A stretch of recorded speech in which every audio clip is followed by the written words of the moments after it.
to ABL, Down on the Farm.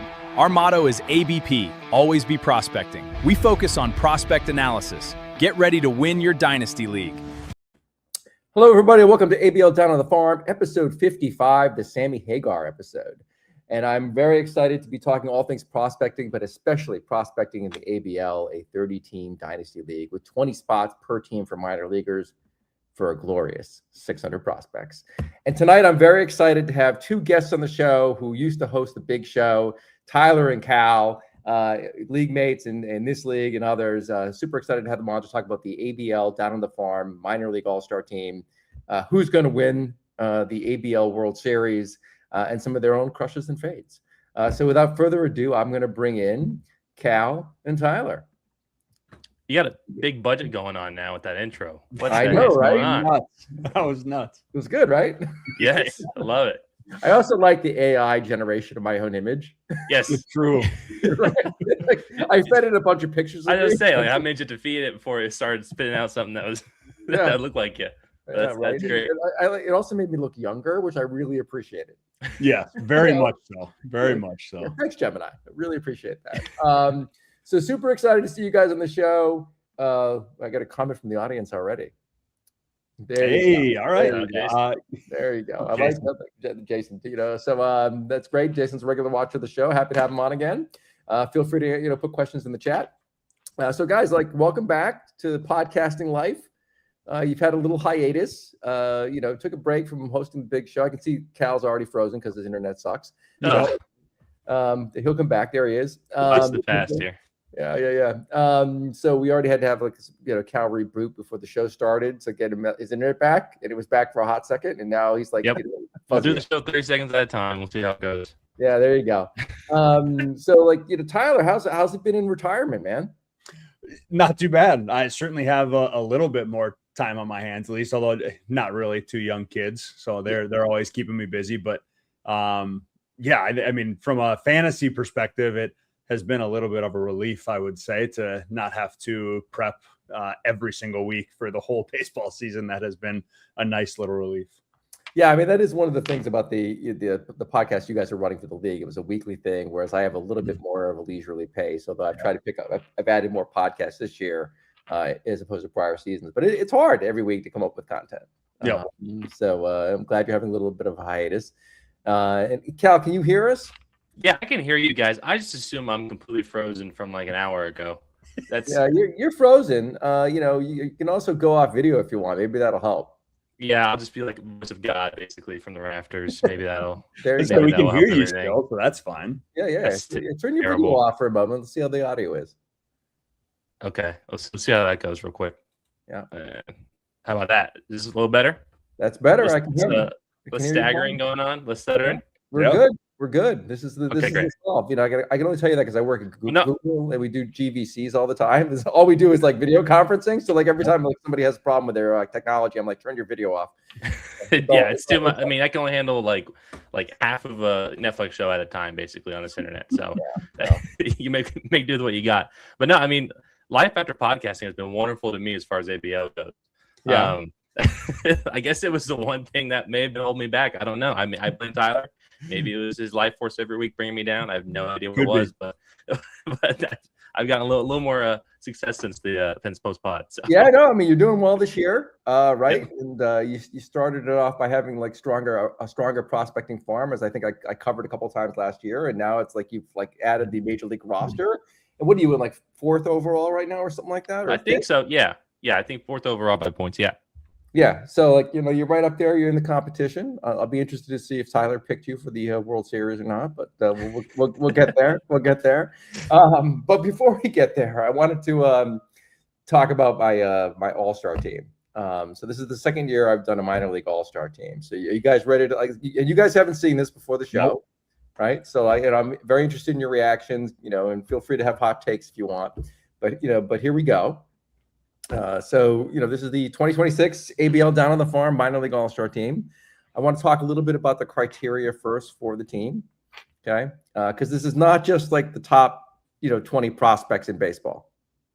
Okay. I didn't go to some list and say, oh, these are the top guys, right? Because that would just be too easy. I also did not take all the guys with like the strongest stats across the board. Like it's not a leaderboard. Okay. Yep. I instead I cut off all the DSL players right now because they don't have enough like stats to really count. Right. Well, what's the point of this list then? I thought that's what it was going to be. I know. Steve's list then. I know. So they have to have at least 100 at bats, at least 100 batters faced. The DSL guys are approaching this. I mean, They're close. They're close. They're close. They cannot be promoted to the major leagues yet. Okay, so if a guy started the season and got off to a hot start and then got promoted, so you're not going to see JJ Weatherholt Good. on this list, right? Anyways. You're not going to see Connor Griffin. You're not going to see those guys on this list, right? They have to have had a performance that has, in some way, shape, or form, exceeded expectations. Okay, so you're not going to see Jesus Mate on this list. Sure. Right. I mean, it's got to be something where you're like, oh, like this is better than I thought it was going to be. All right. And finally, like you have to see either year-over-year progression or a dramatic age to level, performance where, you got a young player playing against older competition. That's what's really going to stand out to me. So that with that like foundation of what I'm trying to do, let's talk about the infield for this year's All-Star team. Okay. And here it is. Wow. Okay. So I'm going to go through each one of these, but I want you to get your guys' initial reactions to this list of the infielders. If you told me like 3 years ago Charlie Condon would be on this list, I would say absolutely. If you told me 2 years ago, I would say no way. I mean, that's pretty much the story of this guy. So I mean, love to see that he's turning around thus far. I mean, go Dogs, by the way, former Georgia Bulldog. But yeah, that's gonna jump out to me for sure. Yeah, and like to me, he epitomizes the kind of like exceeding expectations right now, right? Because the expectations were so low, and he's also had year-over-year improvement in his performance. His strikeout rate is down about 5 ticks, so he was striking at about 28% and change. Now he's down to 23.8. That's been holding pretty consistently. But what actually was really kind of impressive about what he's doing is his walk rate has gone up. He's almost at 15%. And he's really become an extra base machine. You can see his like extra base hits there on the screen, which is really driving that weighted on base average that he's showing up. No, I think that Condon, he's playing in a very hitter friendly park in the end league. The PCL is like notoriously pro hitter, but it's really those ratios that stand out to me. And I think he's kind of rehabilitated his prospect status and projects as like at least a solid regular, if not maybe a little bit more than that. Obviously Court Fields helps him in that regard. But any other reactions to this list before I walk through the other guys? Level was not that I'm necessarily surprised that he's there, but when he kind of debuted initially, I thought he had some name recognition and then maybe fell off for a lot of people for a little bit. And I know, I mean, I haven't checked in on him in a little while, but I clearly, obviously, having a decent year this year. So that was it was just surprising to see his name in general. I just feel like I haven't heard that name in a while.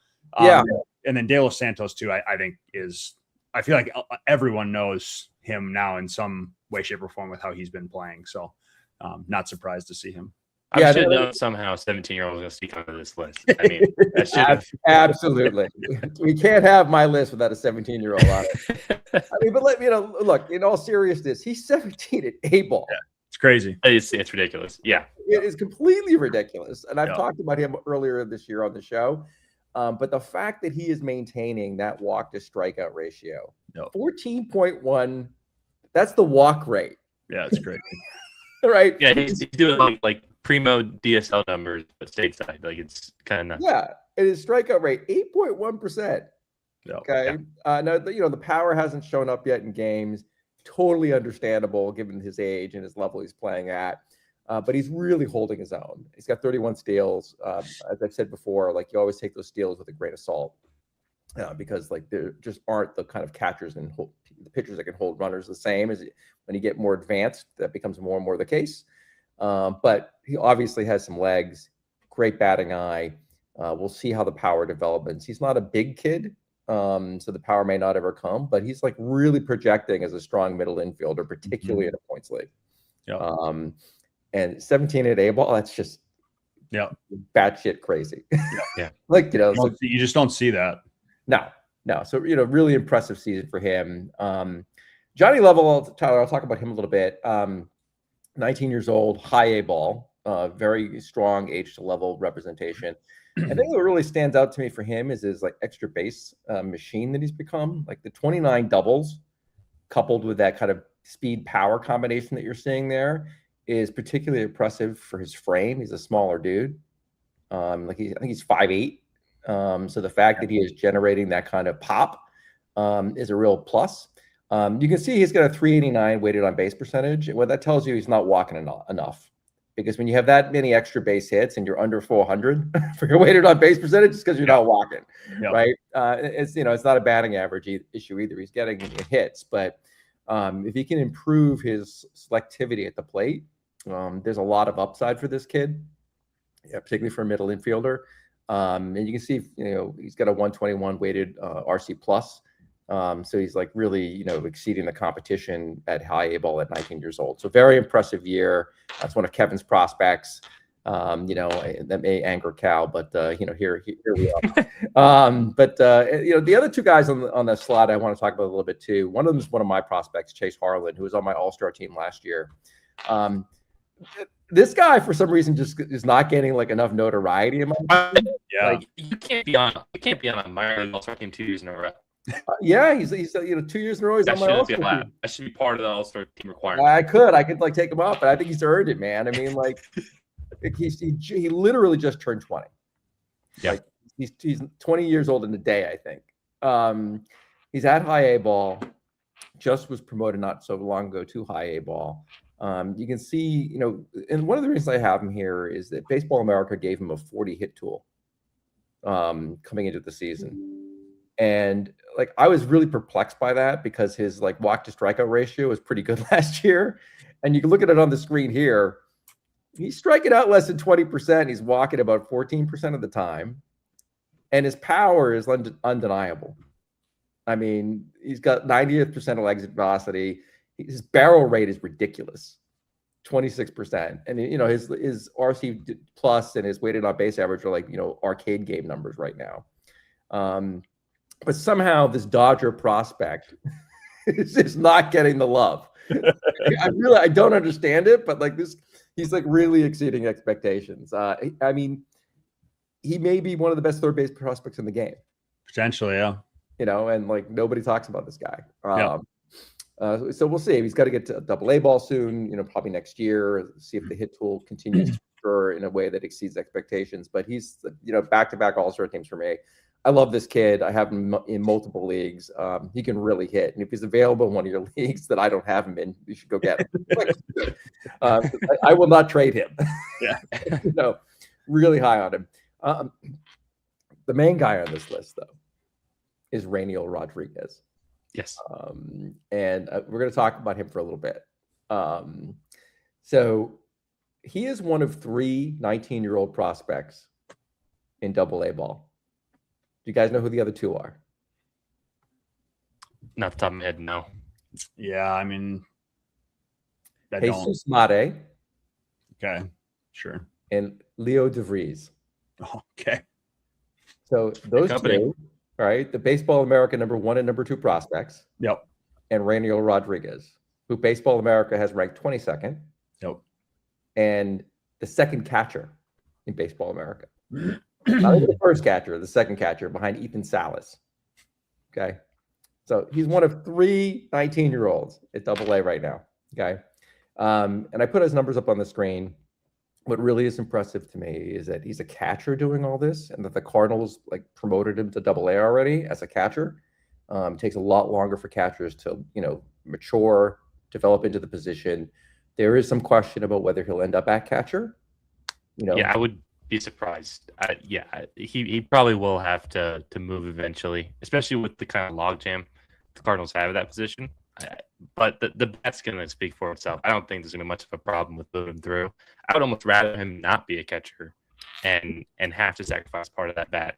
Well, yeah, and I would just add to that, Cal, like, you know, from a fantasy perspective, I'd like him to have catcher eligibility. Yes. But play first base. Yes, that would be ideal. The Right. kind of Ivan Herrera type dual eligibility. If Herrera was going to hit like 30 bombs a year, Right. you know. I mean, and this kid has legitimate power. It's a 65 power tool grade. It's already showing up in games, but he's doing a lot more. I put his like net stats between high A and double A on the top, which are like, ridiculous for a kid his age. And then since he's been promoted, is that most of it's at, plate appearances this year are at now double A. So the majority of them. And he's go ahead. My favorite part about him, I think, is that he hits gap to gap doubles. He's not like, he actually takes whatever he gets and he makes something happen with it. He hits the ball hard. I mean, it's not something, especially at that age, it's not something that you can really teach, especially with now. It's like so big on pulling that ball and getting it high, getting it far. He's just a good hitter, plain and simple. And I think it's going to absolutely translate. The higher and higher he goes. He's probably gonna have some growing pain. And again, he's 19 at double A. He expects some aggression at some point here, but he's gonna be able to handle it, I think. I agree with you, and I think that scouting report on him is spot on. And the one thing that stands out, he's got like a slightly elevated strikeout rate right now. It's above, at double A, it's above 25%. You want to see that come down, but there's plenty of time for him to make those adjustments. I think he does have a very good approach. Still even at, high A, you can see the strikeout rate was, still over 20%. If you look at his net stats, it's 23.7. So he was still striking out at a pretty good clip, but he does walk. That could come up as he matures. And, his power is just ridiculous. And he definitely has a strong approach to the plate. And again, particularly as a catcher to be in this conversation, it's really remarkable. So for me, like we haven't got to the outfielders yet, but he's like my top position prospect in baseball right now for the All-Star team. And I do want to touch on a comparison to the other two guys, 19-year-olds, Leo DeVries and Jesus Mate, who are both fabulous prospects, and get plenty of accolades. But if you look at these just three metrics, you can see there's like very little difference between the three players. Yeah. And I will tell you, I've been playing around with this graph for like a couple weeks, tracking it. And there are times Rodriguez is ahead of them. Jeez. So, I mean, it just so happens that as of going into tonight's games, this is where they are. And I think Mate had a grand slam yesterday. Which, like, I need to redo my, like, I always curve Cardinal prospects because I'm just so biased towards them that like I have to artificially temper my expectations. Like J.J. Weatherholt, I was like, I don't know, I'd be happy if he's like league average. Like I had to have that opinion of it, but like Rainrod makes it very difficult to temper my expectations. Yeah, like, stuff like this gets me very fired up for the future. I think it's fair. Like I have on this slide, he's an elite prospect. I mean, like, I don't know, what he's doing outside the top 10 on most lists. And, I think coming into the year, I had him ranked pretty highly in the handbook, but his age to level now is going to skyrocket him up. And, the performance speaks for itself. This is like a really special talent, and this kid can hit. I think, the other two players are shortstops, which is going to make them long-term more valuable.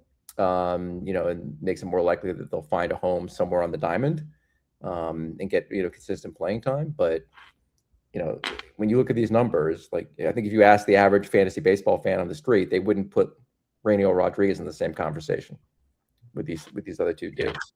And he's holding his own, So I think it'll be the first major test of the new development core in the minor leagues, because I think JJ was kind of a pre-Heim guy. So it would be nice to see like someone like they were able to cultivate from ground up to the entire system with their philosophy of development, and what the outcome is of that, and trying not to just bottle it like you did with Gorman or Carlson or the countless other top prospects. I mean, Walker's come along, thank goodness. That was awesome. It's great to see him.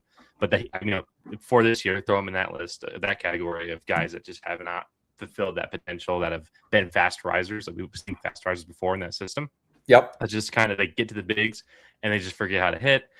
They're being told all these different things. They're like, you need to do this, you need to do that, and they completely just shrivel up. They become a different hitter entirely. So hopefully I think Rainier is it's different because not only does he have the pop, but he's just a good hitter, plain and simple. Yep.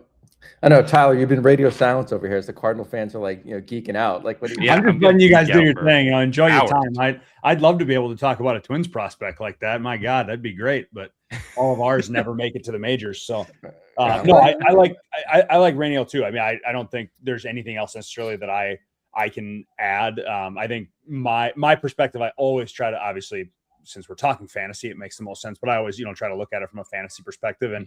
And for me, I think his ultimate value will depend on whether or not he moves away from catcher. Because I just, in my own personal opinion, I put very little emphasis on catchers in general. And so for me, like I traded for Brasino from the Tigers last year from Cal, and Cal and I both loved him. But if he doesn't officially move away from catcher and get to first and that kind of stuff, I will 100% look to trade him more than likely because I know there are people who do value catchers higher than I do. So I can get good return on that. But I think that's where his value really is going to land. Has he gotten reps away from catcher at all? I haven't tracked them, I'm sure, as much as you guys have. There's certainly DH, reps. I've seen it. Like, when I went I got to see him one time down Peoria, and basically like he'll catch the weekdays and then on the weekends, especially for getaway day, they'll have him DH. Gotcha. Okay, but no other position. No, they haven't thrown him at first yet. I doubt he has that type of range for outfield. It would probably just be first base, but then you got Herrera there. So I don't know. I don't know how they're going to navigate that. Yeah, I think these are good problems to have. Absolutely. The Cardinals, and his defense is suspect. He's got a decent arm, but his catching is far behind. I something Cal said I think is right, or we both said it's like I don't think he's long term for catcher, but if he can just get enough games to qualify, and then play DH or play some similar to what Sam Basayo was doing earlier in the year before Adley got hurt. Yeah. There's a ton of value in that from a fantasy perspective because you can fill the roster spot, but get the production of a first baseman or a DH. Yep. And that's probably the long term look for him. And he's going to hit for enough power that it's going to be worth it. It's going to work. It's going to be worth it. I mean, we saw that with Cal Raleigh last year, right? Yeah. I mean, and no joking about, that's the kind of power we're talking about. Yeah. This kid can hit. So anyway, I just thought this was an interesting comparison of the three guys. And a special shout out to the other two prospects too for being 19 at AA. It's really incredible. And particularly when you also consider De Los Santos 17. At A ball already. We have a really fun, exciting young group of players coming up, in the ABL. All right, so let's talk about the outfield. Here are my outfielders. So not brand names, and I'm interested in your reactions to this. We got Eric Hartman, Christian Arguelles, and Alexander Frias. So Arguelles, you talked about last year, maybe. I started. I've talked about him twice this year already. Too. Yeah. And I traded for him. I can't even remember if it was this league. Yeah, it was. This league. I traded. Was it Evan? I can't even remember if it was. I'm pulling it up right now. Well, I traded him to Evan, and he may have traded him to you. He did. Yeah. It was when I traded Marshaway earlier this year. So I love this kid. Everything that he's doing is great. I think he projects really well. The other two I don't know as much about. Prius for sure I don't know very much about. Well, Kevin does. Yeah, I'm sure. Not surprising. But yeah, I Arguelles I love. I think he projects really well. So love to see that. Yeah. So let me talk about Arguelles a little bit. So I've been on him since he repeated the DSL last year and just torched the league. He put up video game numbers, and I picked him up in ABL and many other leagues. I still have many shares of him. And very surprisingly, Baseball America gave him a 40 power grid coming into the season, which is very disappointing given the numbers he had put up. And he's not a huge kid, but he's not small. I mean, so I was really surprised. And I think what he's doing this year, and you can see that from the weighted on base average and from the RWC plus, the WRC plus, excuse me, he's hitting for power. Yeah. He just literally turned 19. at the CPX. So there's going to be a big test for him when he gets to A-ball. And maybe that happens a little bit later this year. Hopefully.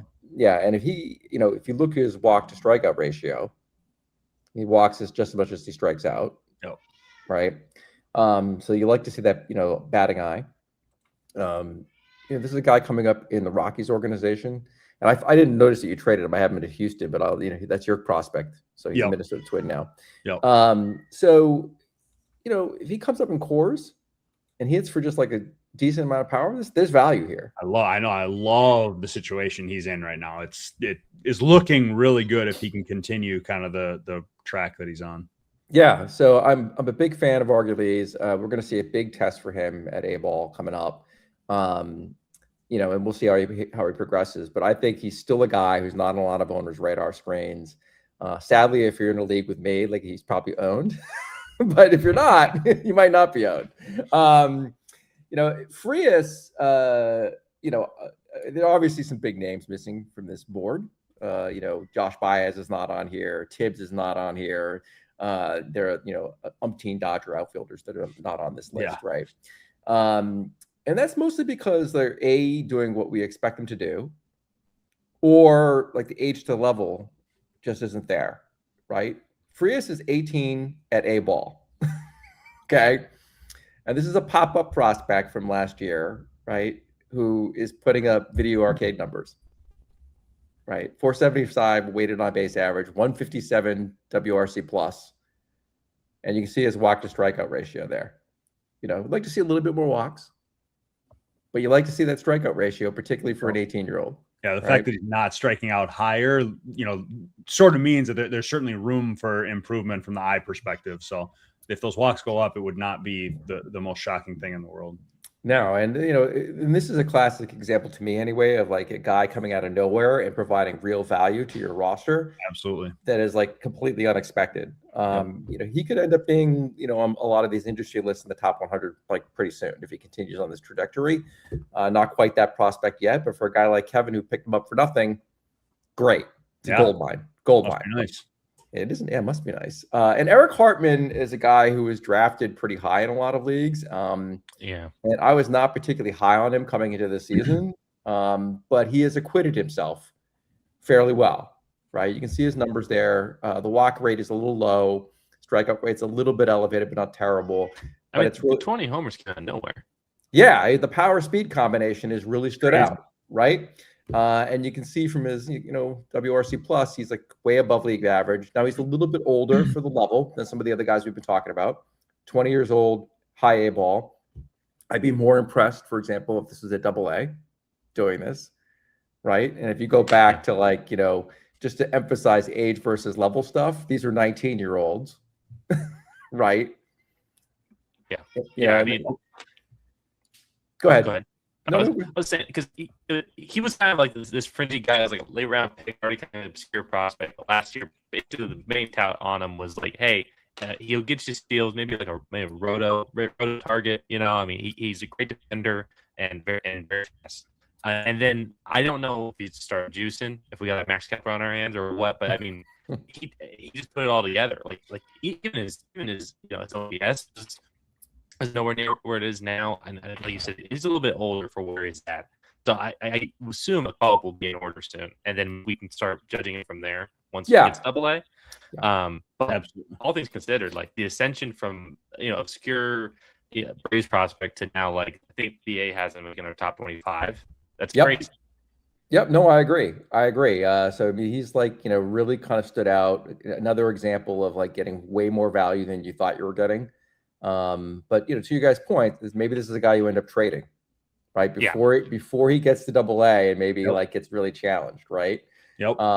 So we'll see what Rourke does with him in San Francisco in the ABL. But another exciting prospect, really interesting.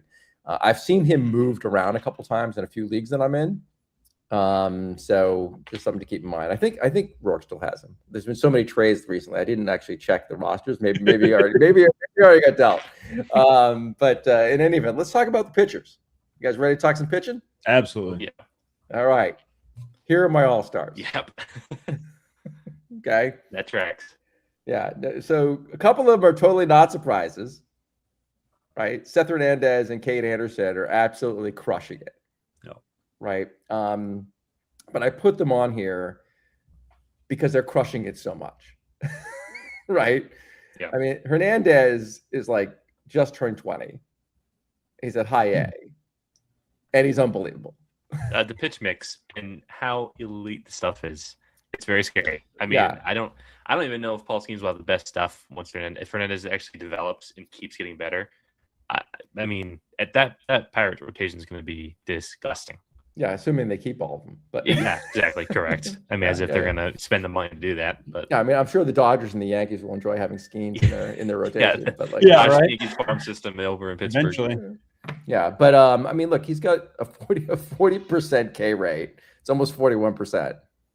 And the K minus walk at 29.8 is is ridiculous, right? Insane. Yeah, and so he is completely justified like the high draft position and has just really stood out this year. I think he's the number one pitching prospect in baseball. Yeah. Mostly because of age versus level, but and Cade Anderson is obviously it was considered to be a safer pick in the draft, and he's like completely acquitted himself as well at AA. I assume that there'll be a promotion to AAA very soon, if not directly to the majors. But he's also having a ridiculously good season. So those guys aren't the surprises. But what do you guys think of? I've talked about Johnny Slowinski a couple times on the show, and I talked about Christian Zazueta last week. And Ryan Sloan is also probably not a surprise to be on here. But what are your guys' reactions to the two guys in the middle there? Surprised to see complex pitcher on here. I mean, the stuff's really good, but complex pitching, usually pretty hit or miss. However, I mean, it's hard to argue with the numbers, to be fair. Yeah, and he's 19 at the complex. So he's totally age appropriate. There's going to be, I think, you hit the nail on the head, Cal. There's going to be a real test for him when he goes to A-ball to see if it carries over. But it's hard to argue with a 34.9% strikeout rate. Yeah. Yeah, but he's also an Angels prospect, so I think this disqualifies him immediately. Like you're not on the list.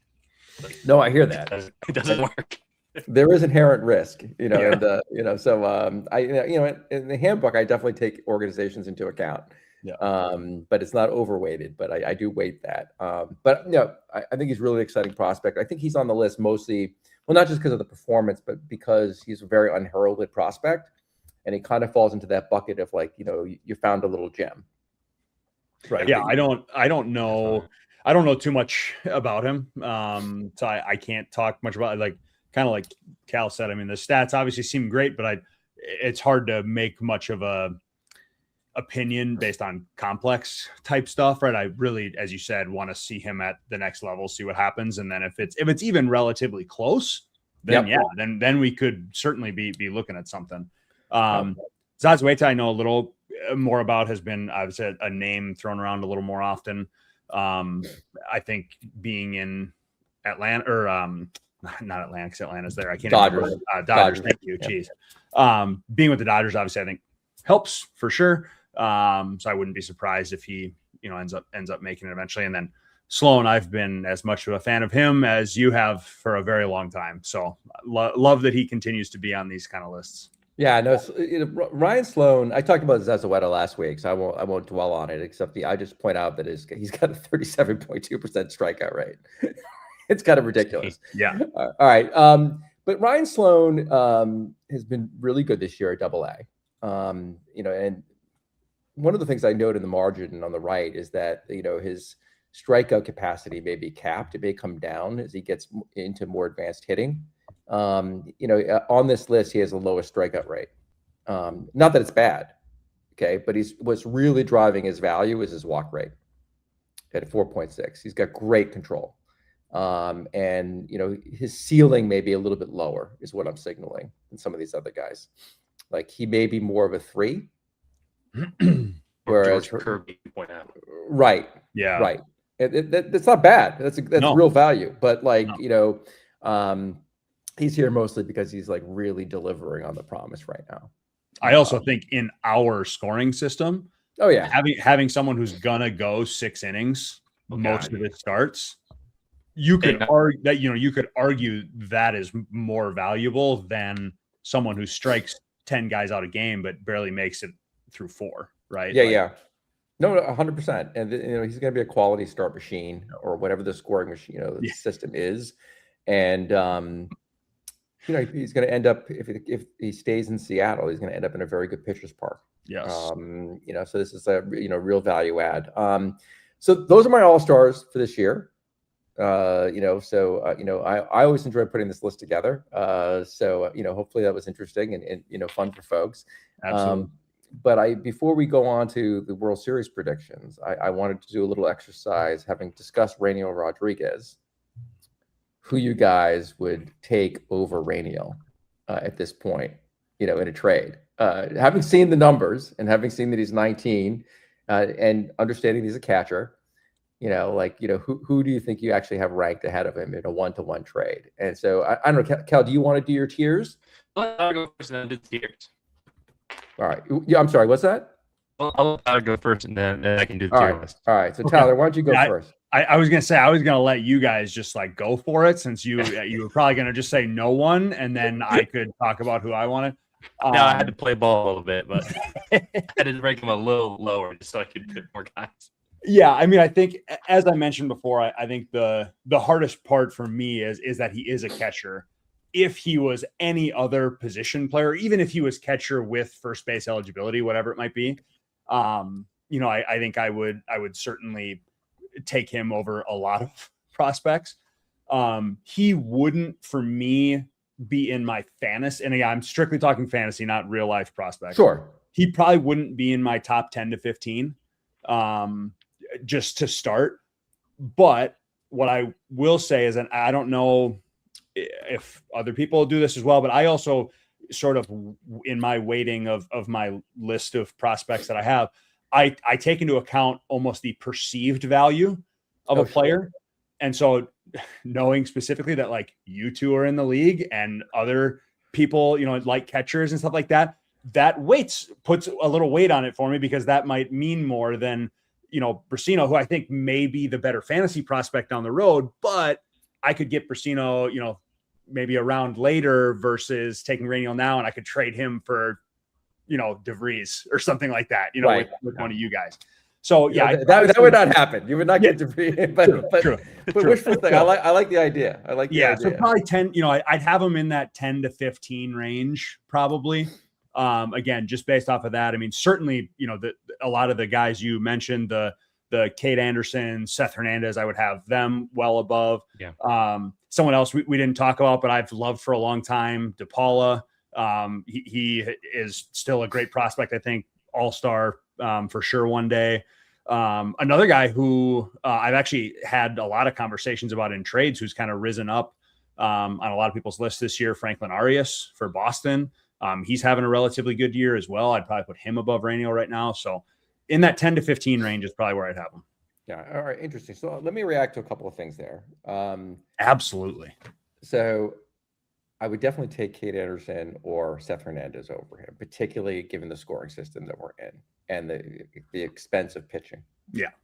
You have to, right? Right. I mean, that's easy. I would take Mate and DeVries over him, mostly because of position, but also because I think they're very good bats and they have more well-rounded fantasy value, because they're going to run the bases and do things that Rainiel just can't do as a catcher. He's not a fast runner. Yeah. And that is a factor to really consider.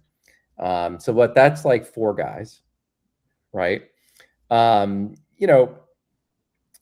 would take Rainiel over Franklin Arias. If I had Arias, I would trade him 1-for-1 for Rainiel, immediately. Do you think that is and not challenging at all, more curious? Is it more of a fantasy thing, more of a Cardinal thing, a little bit of both? So I try to strictly divorce my team from my fantasy analysis, and I'm largely successful at that. So the reason is because of the power. Yeah, sure. And I think Arias is a really good prospect. Arias is a really good prospect. But I question, as he gets more advanced, how much power he's going to hit for. Mm-hmm. Yeah, there's probably not much there. Yeah, and in a points league, the home runs can really matter. The ceiling to me is just very high for Rainiel. I mean, this guy has like 50 home run power. Well, I mean, if he's anything like Raleigh was last, right? Like, I mean, yeah, I mean, it's just the sky is the sky is very high for him. Yeah. In terms of that power. And I think he's going to hit for average. I think you're going to see some maturation in his approach. It's not that it's like, it's not crazy to say you take Arias first in my mind. It's just that if I had to choose, I would take that player first. DePaul is also, like you mentioned him, he's a great prospect. Another really lovely Dodger outfielder who may never see the playing time. He gets traded one day. That is my goal. That's what I'm hoping for. Right. Because they'll just sign somebody, right? Correct. Yeah, it doesn't matter. Right. But I do like him, and he's very good. I think that's a close call for me about him. But I have Randall in my top 10. Yeah. At this point. Which is not far off from what you said. No. I mean, I think you're a little delusional if you're putting him any lower than that, just strictly based on fantasy statistics right now, right? Because I think all of us would argue if he wasn't just a catcher, this wouldn't really even be a conversation. I don't think he would be a top 10, pushing top 5, and I don't. Yeah, there wouldn't be much to debate. I think him being a catcher is and I guess being young too, but him being a catcher, I think it'd be like weighs a lot on this. Yeah. So Kevin asked from the audience, is Rainiel the top catching prospect over Ethan Salas? Yes. My answer is yes. Yeah, Baseball America says no. So Baseball America has. They don't know. So I mean, but a lot of that is driven by Ethan Salas's defense. Yeah. And look, I've talked about Ethan earlier on this. I've actually talked about this podcast bunch, but mostly about how terrible his hitting has been. Yeah. Now he has turned it around this year. Okay. And he's having a great overall season, and he's 20 years old, and he's at AA. Okay. And he was pushed really hard by the Padres. Yep. And probably got over his skis a lot. And there's absolutely room for him to resurrect his career and be an all-star catcher. Okay. Having said all that, I do not see him hitting for the power that we're talking about with Rainiel Rodriguez. I mean, from a fantasy perspective, right? Yeah. I don't think it's even close to compare the two. I think, sure, if you want to argue them in real life, who's the better prospect? Yeah, I mean, that's fine. Some teams are going to value defense more than the power from a catching position, right? So, but fantasy, I don't even think it's close. Yeah, and so Cal, you had a similar reaction. I'm interested in your views. Listen, I've been burned by Ethan Salas too. I mean, he's just dead to me. As far as I see, he's basically like 2 years ago, Ethan Salas, and forever will be. I mean, even if he ends up being a stud, I mean, he absolutely broke my heart. So So one consistent theme we're hearing from Cal is he has some bitter feelings, right? Like Nolan Gorman, Dylan Carlson. Yes, I got a lot. I got a list of them. Oh, yeah. There are a lot of ex-girlfriends we're not talking about. yes. I got it. All right. Well, so Cal, you prepared a tier list for us. I did. Yes. I figured instead of doing a list, or instead of listing them off, we'll do a little visual aid for the folks at home here. All right. So I'm going to prospect tier list. I'm going to give you control. So you have control now, Cal. Oh, fantastic. How about that? Very nice. Okay. So this is our prospect tier list. So at tier 1, we have the wonders of child labor, and this is, of course, Made and DeVries, and not since the coal mines of Appalachia have 16-year-olds had this much economic output. So, I mean, these two, they're just really in their own tier. They're just two studs. I would definitely rank them ahead of him. Number 2, I would take Franklin Arias here. He's a little reminiscent of Christian Campbell with the, it just seems like the pop-up ability of him, and then the glaring holes. Then I still probably would rank him because again, like I said, I have to artificially rank Rainiel lower in my head because if I hype him up too much, I do think he's number 1 prospect material. So he's going to be a little bit lower than he probably is. Then we have our 3rd tier. This is a scene before battle and war movie tier. Now, basically, this is like before they charge into battle. You got to hold on. There you go. There we go. I gave you an assist. Okay, sorry. Thank you. I appreciate it. So, before every big battle in a war movie, the general is like, look to your right, look to your left. One of you will survive this. That's what we have in the pitching prospect category here. Oh, no. Cal's gone. Cal Oh, no. died. Oh no. He was one of the 3 guys in that story. That is crazy timing. Oh my goodness. That is insane. Oh, is he back? Oh no, now he's gone again. Oh boy. Hold on. Cal. No, I'm around. I'm here. Yeah. Oh, there we So go. I was just joking, Cal, that you were one of the 3 guys in the scene, the war movie scene. Like you disappeared. I know. Right in the middle of it. Yes, it's perfect timing, I guess. Maybe it was planned. But we go to the next tier here. I don't even know. What did you guys even catch? I just assume you caught it all. We're just go to the next tier. Yeah. We go. Well, no. Yankees- Go ahead. Oh yeah. Go ahead. You were going to say something about these pitchers. Hold on. Oh, okay. You didn't even get that. Okay, sorry. I was saying, like, before every big battle, like in a war movie, the general looks at his troops and he's like, "Gentlemen, look to your right, look to your left. Only one of you will survive this." Yeah. That's what these 3 guys are. I mean, there's no way all 3 of these guys are going to end up being studs at the end of the day. Someone's going to, tear an arm off. Something's going to happen. Some horrific injury. So, anyways, we go to the next tier. Yankees prospects. Of course, we have Lombard on here. Max Clark is Yankees prospect because of his unlikability, and Gillen is Yankees prospect because of his forgettability. If I took their hats off and I made you guess which one is Lombard, you would not know who it is. Which That is kind not of my fair. point about That is Gillen. not fair at all. It is. I know which one he's not. Yeah. Yes. So go to the next tier. We have child labor, but not as good. Oh. So I mean, all these guys are like 18-year-olds. We got Willits, Pena, Gonzalez here. They're all studs. They're all exceeding above their level. I think it's probably fair to put them, within at least Rainiel's tier, if not just slightly above. Again, this is we have to artificially deflate Rainiel's value for my own expectations. Right. And of course, we have the Dodgers outfilders, or in our get ready to learn Detroitese buddy tier. Tarek Skubal will probably be a Dodger in about, I don't know, I'd say the end of the month here. Easily. So Tyler, you might get your wish finally, and That'd be great. I would Paulo love will that. get shipped out of town. And then finally, we have Walker Jenkins in the I spent $70 on him, so please be good tier. And this is more of a self-fulfilling prophecy. I need this to happen. I don't necessarily expect it will happen, but considering I have Jenkins and I don't have Rainiel, I'm gonna put my money on Jenkins.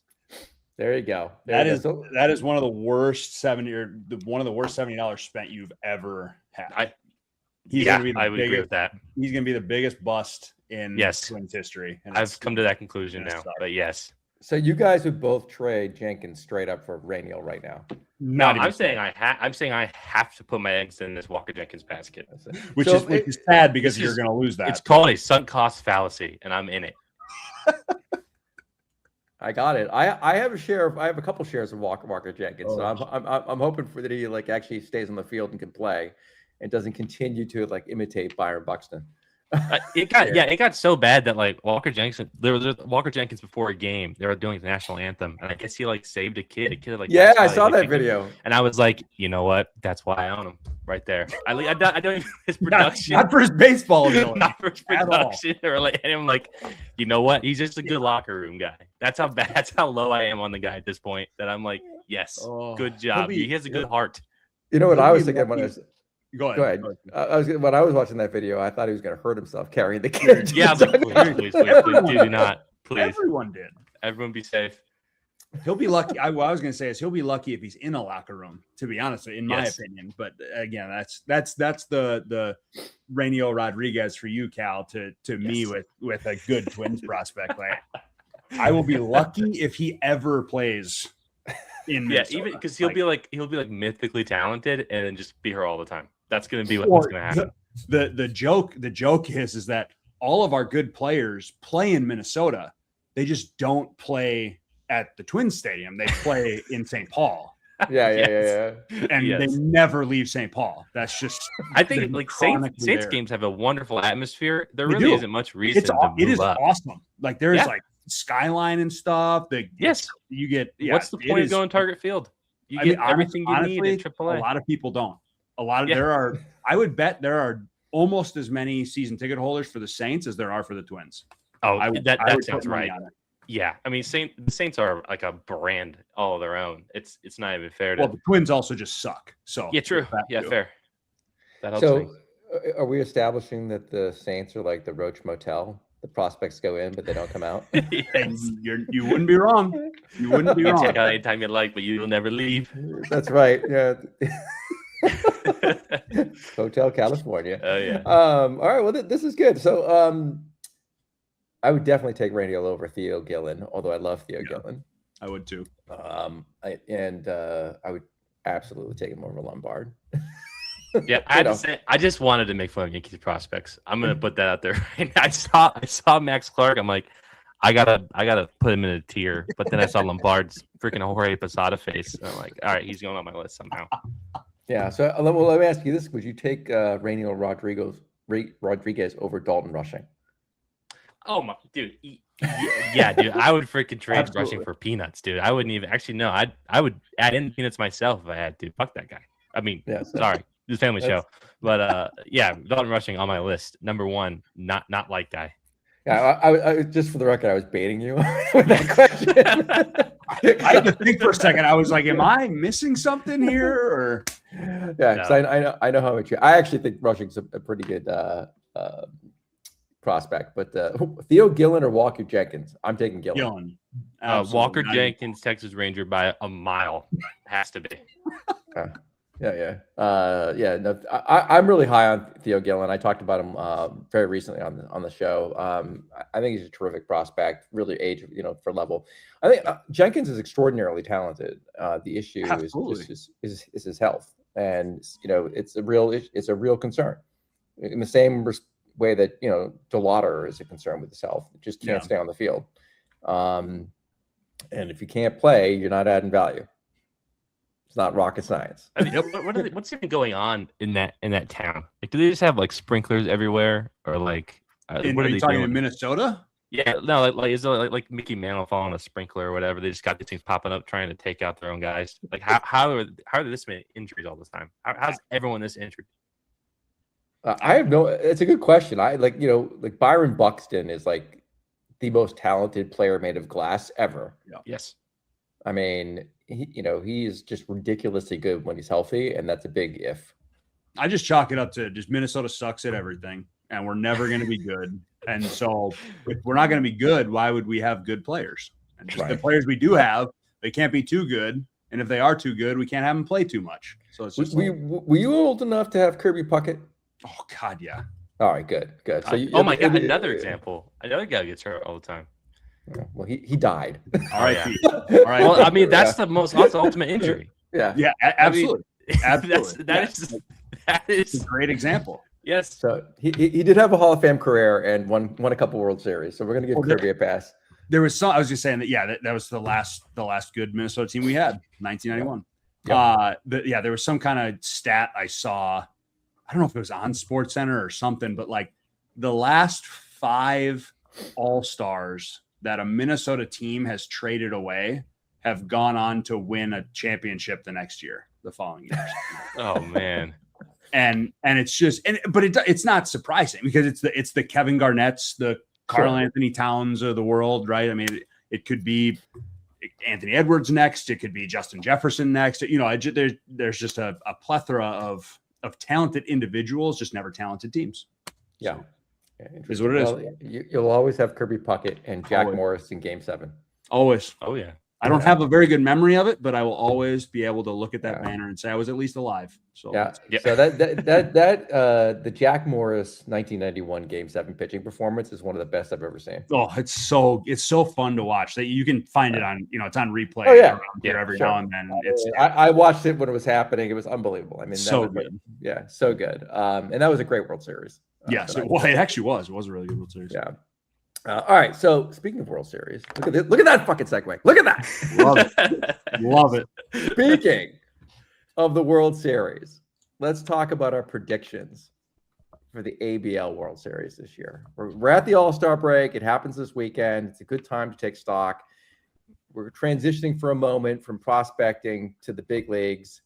So, I have the 2 big league podcast hosts on the show. I'll chime in with my prediction as well, such as it is, but I'm going to start with you guys. So I'll start with Tyler.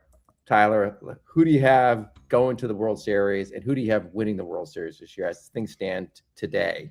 Love it. So I haven't been looking at the standings as closely this year for obvious reasons. It hasn't applied very much to me. But I did not realize how hotly contested the top of the AL is. I was very surprised to see that. And so it actually made my decision a lot harder because traditionally, as most people know, at least who watched the traditional podcast when Cal and I did it, I always would default to the Central. If there was anyone involved and I had to pick, I would always default. So in this scenario, I'm going to technically pick 2. I will say which one is my actual pick, but my gut pick, who I think is going to be there from the AL, is John and Detroit again. My heart pick is that the Angels are there from the AL. Yeah. Look at that. Look at that. God only knows, and yes, Kevin will love me for saying this, but God only knows how long it's going to be before I'm going to be able to even think about picking Cal for the World Series again. So since I have an opportunity to, I will have him as my heart pick. But John is my actual pick for the AL. Okay. And then NL's kind of tough too because it's kind of interesting. You have like the AL top tier, and then after that you have a bunch of NL teams, traditional teams, with the Cardinals and Pirates being there. I am going to, even though he's had a ton of injuries, I'm going to throw some weight and hopefully some good luck behind Zach and Milwaukee. Oh, all right. In the hopes that he can hang on, because my hope if he could win the Central, obviously, which would be great. And if he can win the Central and he can pick his first round matchup, I think that could potentially really help him and give him maybe a decent path to go forward. Okay. So I'm going to hope that he can get healthy and keep rolling. And so we'd have John, Detroit, Milwaukee Brewers from the NL, and then I believe John comes out on top. You have a repeat champion in John. I do. It's not a bad horse to bet on. Yeah. John's a very strong owner. All right. So we got the Tigers, according to Cal, winning the World Series in the ABL this year. Mark it down in stone. That's the pick. Yes. You got it. All right, Cal. Yo. Your turn. Okay. Well, if I did not pick myself a World Series, I think everything I have done is moot. So I will have to pick myself. But I also want to, if I do end up winning the World Series, I do want to continue the tradition of the winner immediately quitting the league. I'm probably just going to retire from ABL when that happens. But as far as my opponent, actually, honestly, Tyler took mine. I was going to pick the Brewers, but that's very boring. So I'm just going to pivot, and I'm going to say the Phillies, because you know what? Adam showed me something recently. Wow. When he was like, "Why would I sell? Why would I do that?" I'm literally like a week out from leaving. I'm like, that's a different Adam from the one I know. The Adam I know would sell a couple of key pieces, knowing that he's going to make it to the playoffs at this point and just coast. No, yeah. I think he may be going all in by deadline, and we may see a different Phillies. Okay. And the NL's a little more parity going on. So yeah. Like Jeff is a beautiful team right now. He's probably top in the NL, but he's definitely the favorite, I would think. But yeah. Jeff's had too much success, so it's also boring to pick him. I think we go Phillies. I think we go Angels Phillies in the championship. And who do you have winning that matchup, Cal? I would go Phillies. Probably just given how so you're going to stay in the league. You're saying you're staying in the league. All right. And just given how my luck goes, I'm probably just going to lose that one anyways. Yeah, and I just realized that you reminded me, Cal, that it was Brandon won the league last year. John won the league the year before. Oh, you're right. You're right. Yeah. You're right. I was thinking I was picking back to back too. I know. Right. All right. We just forgot about Brandon, which is probably fine. So, I lost to John in the ALCS that year when John won. He had a really good team that year, and he'll be good. So I'll give you guys my picks. I mean, I know I wasn't a big league show host, but I'll give you my picks. So I'm a big believer in pitching depth in the ABL. Okay. And in the American League, the team that I think has the most depth right now in their starting pitching rotation is the Houston Astros. Yep. And they're obviously they have the second best record going into the league play tonight or this weekend. I think it's a really strong team, and barring injury, it's going to be really hard to get through them in the playoffs. So I have them winning the AL pennant. And in the National League, the team that I think has the most pitching depth and also has a really good offense with two players that have underperformed most of the season, and I think in the second half are going to come on, is the St. Louis Cardinals and Jeff's team. He has Manny Machado, and he's got Mookie Betts on that team. And I think their bubblegum card on the back is better than what we've seen on the front so far this year. I think he's got a really strong offense. He's got Freddie Freeman at first base. He's got a lot of talent. He's made some moves. He's got a lot of health on his pitching staff. If Jacob deGrom can stay upright in his rotation, he's got a pretty sick front three. Yeah. And I think he's going to be really difficult to beat. He also, by the way, has Rainiel Rodriguez. But on the very early, yeah. And so really like Jeff's team. He's obviously had success in the past, as Cal mentioned. I think he's got the savvy to make a couple more trades. He's got some depth in his minor league system. I think he has some cap room too. The one weakness on his team that I saw so far is his bullpen. But I think that's actually a pretty easy fix through trades. You can usually get a reliever that can shore up that bullpen and get you some points every day in your pitching staff. And if he does that, I think he's going to be really hard to beat. And I have him winning the World Series. So Cardinals over Astros. So those are my picks. So we've got the Tigers, the Phillies, and the Cardinals. Those are the three potential world champions that we've identified. All right. You heard it here first. All right. And just for the record, I think Adam is going to end up selling before the deadline. Because he just can't help himself. He just can't help himself. This wouldn't be ABL if Adam wasn't selling at the deadline. Which means by default, Cal's going to win in his scenario in the league. So absolutely. Reverse psychology. Yes. All right. So that's under the belt now. So how about some crushes and fades? Yeah. All right. So, Tyler, why don't we start with you? Because I think Cal gave us some of his crushes and fades, but maybe Cal some more. But let's start with you. Who are your crushes and fades for tonight's show? So I'll give you one of each. My big crush, who Cal and I actually just made a trade for today. I can't remember. I traded the trade had more pieces than this, but I traded away Austin Martin from the Twins, and I got back Santiago Solarte.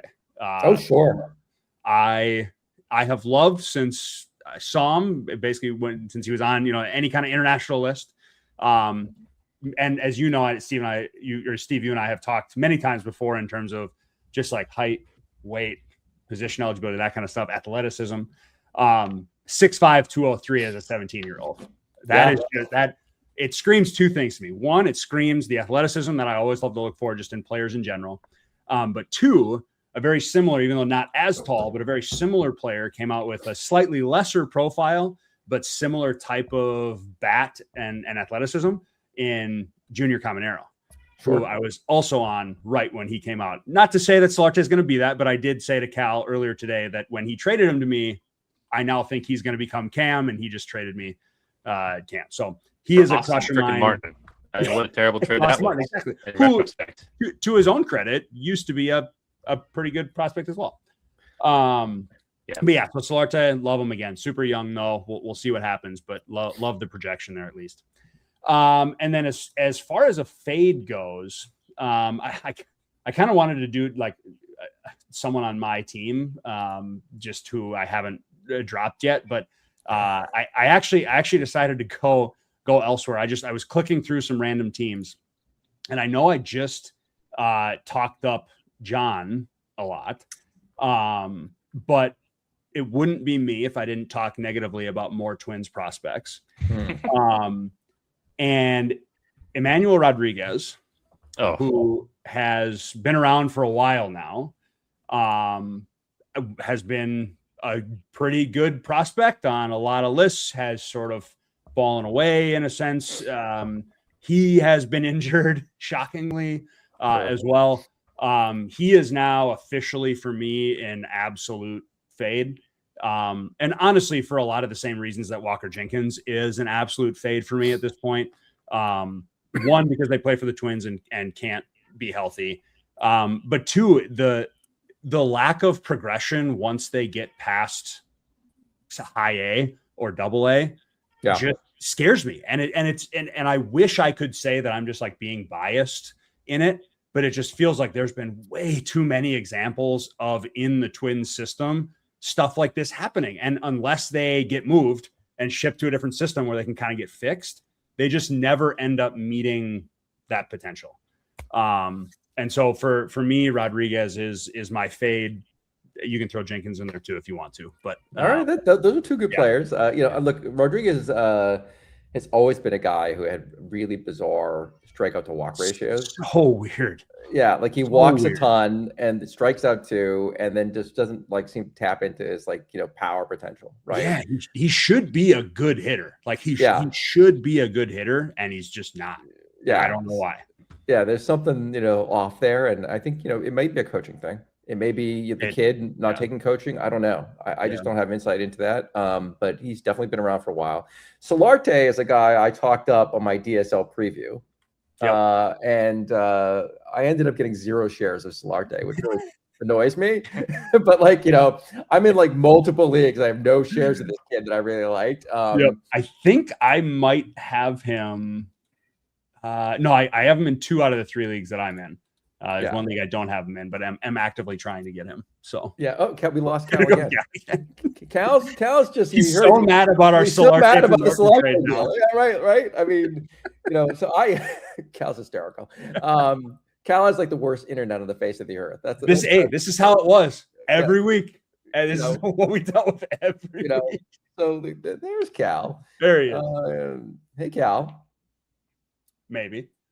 I don't know. We can't hear Cal if he's back, but he's on. He's on the screen. So, Solarte is a guy that I was targeting in all my drafts, but I had a dilemma in drafting him. So I'm really high on Emmanuel Luna, the Cardinals outfield prospect. I remember you saying that. Yeah. And he got off to a gangbuster start, and then got hurt. So he's not been playing, but I mean, he's a kid who. I don't know what is going on with Cal. Cal, can we hear you? No, we have 2 Cals. Yeah. Cal. Double. There we go. I think we're all right. Can we hear you? Yeah. I can hear you. All right, good. So Cal's back. Yes. So I ended up taking Emmanuel Luna every time, hoping I would get Solarte in the next round. He would always get picked. Yeah. Right. So I could not have both, and I'd still prefer Luna over him. But I agree with Cal. His size and his athleticism is off the charts, and there's a great upside there. He is another Angels prospect. Right. So that as Cal said, maybe we take him off the board. but I do like him. So Cal, as long as you're on the air and still with us, who are your crushes and faves? I'll make this quick as possible, apparently. So I'd say my crush is this is a preseason thing, and he's still doing what I hoped he would. That's Ralphie Velasquez. And I know he may be a little somewhat controversial. I mean, there's mixed profiles as far as what people think of him. But I mean, he's hit at every level. Oh no, I think I went. Can you see me? I can't see you. We're good. You guys froze up on my screen. Okay, you good? Yeah, we can hear you. Okay, you guys froze like last time. Okay, never mind. Anyways, he just turned 21. He's at AAA now. I do feel pretty confident he could be a late season call up if the Guardians want to go that route. If not, I think he'd probably make a push for middle of next season. But I just like I said earlier, it's one of those profiles that I think he's a hitter first, and I think that power will come along a little bit later. But his profile, I think, checks out for me as far as what I want to see in somebody. I know first base you want to see probably more homers, but I think that'll come with time. I really do. He's just a fun prospect that I like. And then for my fade, I'm gonna go Josh Baez. I'm gonna go Josh Baez as a fade. Fair. Number one thing is it's how touted he is right now versus what I think that MLB production is gonna look like later. I mean, it's not a knock on what he's doing at the moment, but I think once you get him to the bigs, he's going to be overwhelmed, and that 30+% K rate is gonna get dialed up. He's gonna get exposed. He's going to struggle. He probably gets sent back down again, gets called back up. I just feel like he's going to be one of those rovers that's going to go between. But I mean, I would love for it to be, at minimum, he's like a 230 hitter that hits, 25, 30 homers. That would be cool. But as far as the contact profile, even in AAA, which should be he's PCL as well. I think you should be seeing more than you are as far as the contact goes. So Yeah. I would say for right now, given how far his stock has risen in that period, I would say that's a fade for me. That's interesting. So look, I think I'm with you on concerns about Baez. I mean, he's obviously like gone bonkers with the power and the extra base power, and there's not ever really been a question about his power grade. Yep. And he's fast. He can he can generate stolen bases and runs and all those things. I think what stands out to me more even than the strikeout rate, which is, as you pointed out, 30% at AAA and concerning, is the walk rate. Yeah, it's 6%. Crazy. Yeah, it's 6% or lower. And when you look at when you consider how many home runs he's hitting and how many doubles he's hitting, and you look at his weighted on base average, it's not where it should be. It's largely because he doesn't walk. Yeah. It seems like he's getting a pitch, maybe a good one, two good pitches every game, and is doing something with that versus whole at bats, which you're going to get those 2 pitches in AAA, something that you can handle. I don't think he's going to get that type of leeway in the bigs. That's going to be gone. Not consistently. He might, he might every now and then, but it's, it'll be once every 10 games as opposed to once every 3 games, right? At AAA or whatever it is. Yeah. So I have the same concerns, Cal, about him. I think he there is a path to him being a productive major league outfielder. Absolutely. And I just think it's one of those things where it may be a long road. Sure. For him to get there. That'd be cool. I mean, listen, I would love to be a crush on him right now, but there's some red flags I'm having a tough time ignoring at the moment. Yeah, no, I agree with you. Look, I have I'm in a keeper league with a couple guys that are in our league. Jeff and Tom are in that league, and I have 2 prospects on my bench right now that I'm using as trade bait, and one of them is Josh Baez, and the other is Charlie Condon. Yeah, this is a good one. Right, and the one I like more is Condon. Yeah, but because I would love in that league, which is a batting average league among other things, to deal him before he gets called up and gets exposed. Yeah. Right. And cash in on the hype. So, Condon, I had him on the All-Star team because he has brought his K rate down, right? And his walk rate has gone up. He is illustrating that he can be a productive major league hitter. And it's not particularly when we play in a contract league we play in, where you have to make a decision eventually on these guys. We have a little bit of flexibility because of the arbitration rule now that's in place in our league, where we basically can buy a year of wait and see. But if you're a Baez owner in our league in ABL, I mean, you're not getting rid of him, right? But he could come up and completely crash and burn. Yep. And it's hard. It's hard with the the contracts you're talking about too. Even with arbitration, with how MLB teams are handling young guys nowadays, I'm finding this out with Petty and Wisenhunt and Waldrop, the 3 younger pitchers who I wasn't necessarily expecting them to be all-stars or anything, but I expected them to at least contribute in some capacity. Yeah. And all 3 of them are just up and down and up and down and up and down. And it makes the contract decision now for all of them almost impossible because I don't know, unless they all 3 end up coming in and contributing in some capacity before the end of the year. I don't know what I'm going to do. And so Baez is a great example of that, where even if he does come up and he doesn't play super well, but he kind of does okay, and then he gets sent back down, and then he plays really well at AAA again, but the clock's already started. So you have to make those decisions. And with just how teams are so willing to not let guys stay in the majors, they'd rather call up some 32-year-old who, bats 220, but plays 4 different positions. They'd rather have that guy in the roster. It makes it tough. It does make it hard. I mean, you're seeing this, I think, with a lot of players across the league. Kevin Alcantara is another prospect that is similar, very similar profile that, Josh Baez. You've seen Neville Marte come up and down. They're all these guys that were pretty well regarded prospects. And, it's a real struggle to manage that economic decision. I got rid of Jordan Walker before the season. Yeah. because he just hadn't shown anything. Yep. And I was I can't extend him. Like, can't afford to, right? Yeah. Yeah. And then, he puts it all together. And now Gary's a beneficiary of that, which is great. I was a Jordan Walker fan, like coming out of high school before he was even a Cardinal. And I still was like out. I just everything that I thought it was going to be, he just wasn't, and I thought I lasted way longer than I should have. And then, look what happens. So I guess I maybe I lifted my curse on him, is what it seems like, what it feels like anyways. But yeah, I mean, you never know with prospect development. I mean, people say that all the time ad nauseum, but it's like it's not linear. Development is not linear stuff. It isn't. It's random. It seems. Yeah, I will say this about Jordan Walker. Like, I give him a ton of credit, absolutely, for sticking with it. I mean, that kid just did not give up, and good for him. He's still a young guy. Mm-hmm. And you end up losing sight of that pretty easily, how young he is. He's like 23. Yeah.